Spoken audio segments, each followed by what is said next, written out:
All right, let's talk about one of the most common and sometimes one of the trickiest questions you're going to see in your higher physical education exam, the describe question. Stick with me, and by the end of this, you'll have a rock-solid blueprint for scoring every single mark.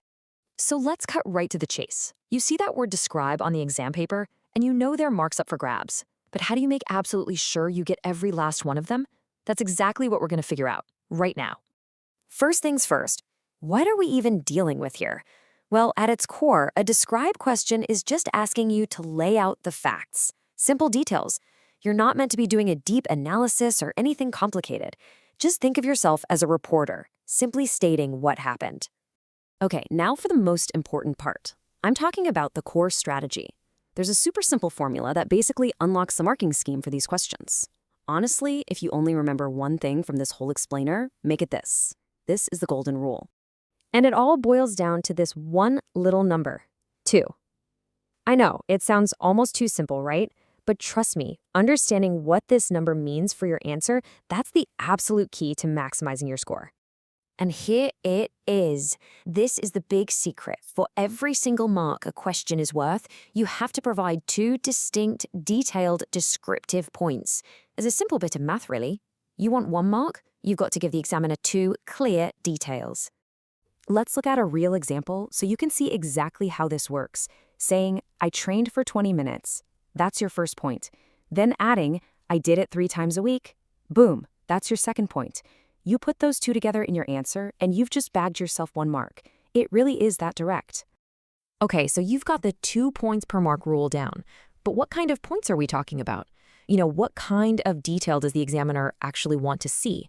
Let's get into the method you should be using to make sure your answer paints a complete and perfect picture.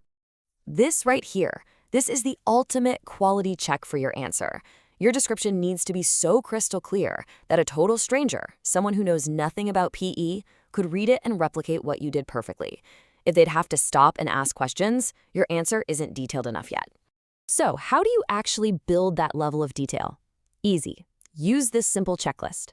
Before you finish writing, just quickly ask yourself, have I covered what I did, who was involved, where it happened, when it took place, and how I did it? This little framework is your safety net, making sure you don't miss any of that crucial info. And hang on, there's one more really important layer to add here. The order matters a lot. Don't just throw a bunch of random details onto the page. Guide the reader logically from the beginning to the end. Describing your process in chronological order makes your answers super clear, easy to follow, and honestly, a whole lot easier for them to give you full marks. Now, this method is your go-to for pretty much everything, but there is one key exception you really need to be aware of. Knowing this will stop you from applying the wrong strategy to a specific type of describe question. Which leads to the obvious question, right? Does this whole 2 points per mark and what, who, where, when, how method apply to every single describe question you'll ever see? The answer is almost, but not quite. Let's break this down. As you see on the left, for a standard description of a method or a session, our WH checklist is absolutely perfect. However, and this is the important part, if the question asks you to describe the impact of something, that's your cue to switch tactics. For these, you use a preset acronym, like FASI. This stands for factor, activity, situation, and impact. Knowing which tool to use is half the battle. So we've covered the rule, the method, and the exception. Let's pull it all together into a final, simple blueprint you can take with you into any exam. This is your core takeaway. And here it is, your 4-step blueprint for success. Step 1, aim for 2 descriptive points per mark. Step 2, use that WH checklist to build detail.